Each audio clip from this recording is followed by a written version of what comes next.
I also have here Tatsunoko versus Capcom. I'm gonna tell you guys right now, I've never owned a Street Fighter game. I barely played them. So any Street Fighter game, any thing close to Street Fighter is right here. This is the closest thing I've gotten. I want to say I'm not really into Street Fighter because I like really fast paced, and Street Fighter didn't always look that fast paced to me. That's why I love BlazBlue so much, is because the main thing you got behind in that game is that it's racking up combos after combos and being real fast, and not letting your opponent, giving your opponent really small chances to counterattack. That's what I love about BlazBlue. It's so fast paced, and you have to be really fast on your feet. With Street Fighter, it's more, you have to do a lot more like strategy in the fighting. It's not just mashing buttons, which BlazBlue does have a certain button mashing quality, but experienced players can actually get past that because there are a lot of combos you can do. But Tatsunoko vs. Capcom is really fun.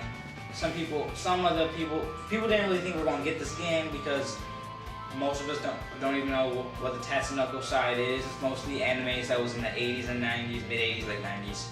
And I don't even know any of the characters that from the Tatsunoko side. And I think that's what I like about this game, because there's half of these characters I don't even know, and yet I still like a lot of them. And of course, but I'm always siding with Capcom. Like with the new Marvel vs. Capcom, I'm siding with Capcom. I like Capcom more. I might use Deadpool. Deadpool's awesome. But I'm gonna tell you right now, the guys I use the most: Chun-Li, Rolled is a freaking beast. Zero, Mega Man sucks. Sometimes Frank West. And those are my favorite characters to use. Sometimes Beautiful Joe. But this game is amazing. I finished the story with all the characters, and it's fun. It has a Wi-Fi. I don't play the Wi-Fi as much as I wish I could, for one reason that I lag a lot. And sometimes I lag, sometimes I don't. So I'm not sure if it's my internet or the other person's, but I lag. My games lag a lot.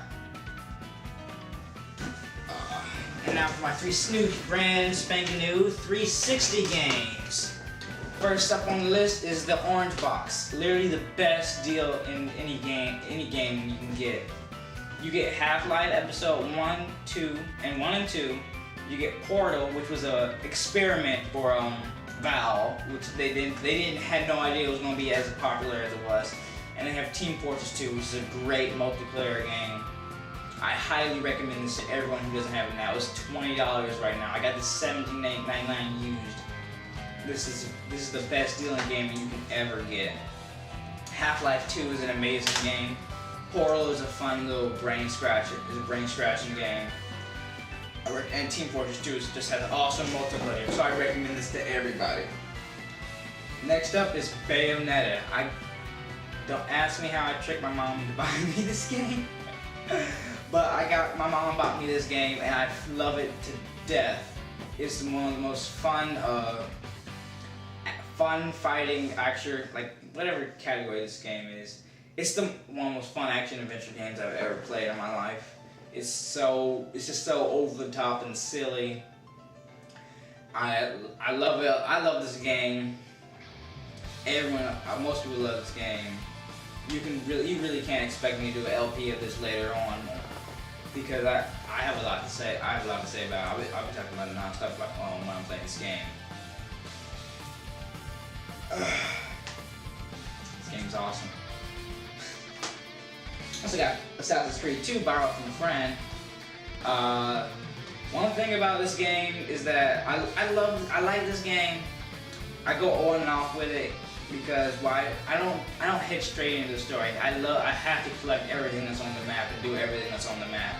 So when I get those maps that show me all the treasure that's just littered everywhere, it's not only because I have to collect it because I'm OCD like that.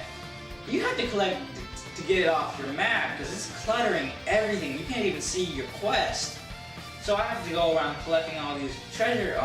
These are treasure gold, which is a good thing, but it gets and the free running is fun, but it gets kind of tedious after a while doing all that. And you don't have to. You can not use the. You can not get treasure at all. Just go around assassinating people, which is fun. But I do recommend this game. It's a fun game. I kind of played the first one. I won't say this is the better one. The new one, Brotherhood, is coming out. I'm not sure I'm gonna get that. I have too many other games that I really want to get. For example, this next game, BlazBlue Quantum Shift. Like I have BlazBlue, the first one, right here. This is my favorite fighting series of all time. I think it's a heavy contender with Street Fighter. The only reason it probably isn't even a question which is better is because Street Fighter has been around for so long. But with the heavy storyline, all the detail that goes into all the fighters' personalities, and the online play, this game is just amazing. I love it so much. And this game is actually a sleeper hit. Like, I know this first one's a sleeper hit because like it was not advertised. I was talking to the guy at GameStop, so I know that's why I know this. It was not advertised. People kind of sort of just talked about it and asked for it, and they sold out. I had to stumble upon this game. I had to do my research because I thought it looked interesting, which I never actually do. So this is how interesting this game looked to me. This is the same guys who did Guilty Gear and I think Arcana Heart, I'm not sure. And the people behind Arcana Heart, I didn't think I was going to follow them much because you know Arcana Heart, you know. Next I got Star Wars The Force Unleashed. This is also borrowed from a friend. And I was thinking about doing an LP of this, but the thing about it is that it is so cheap. Like, at first I liked the game. I could talk non-stop while doing it. I could especially talk during the cutscenes. I made a lot of jokes during the cutscenes while I was playing this. Cause I talk when I play my games. I practice commentary when I'm and I talk when I'm playing my games. Family thinks it's weird, but you know. But I can't. After a while, after playing this for about an hour, I just couldn't stand it anymore. Like, I kept dying on normal mode, and they levels they go down easy. I still kept dying. Things just wouldn't die. Everything had like the most perfect aim. Like, all the people with guns had the most perfect aim. It was ridiculous. I could not shoot these things. But so I'm not sure if you're gonna see an LP of this, because in the beginning I can go on strong, but then later on it just gets. But anyway, so those are the new games I got so far. Hopefully I'll be able to keep steadily updating for every 5 or 6 games I get. This is quite a few games I got probably will update again. But so anyway, yeah, so just a few LPs you can look forward to later on. I said I didn't like my LP. I know I can do better. I will be doing better with these games. And so this is your main man, Sandman. Good night.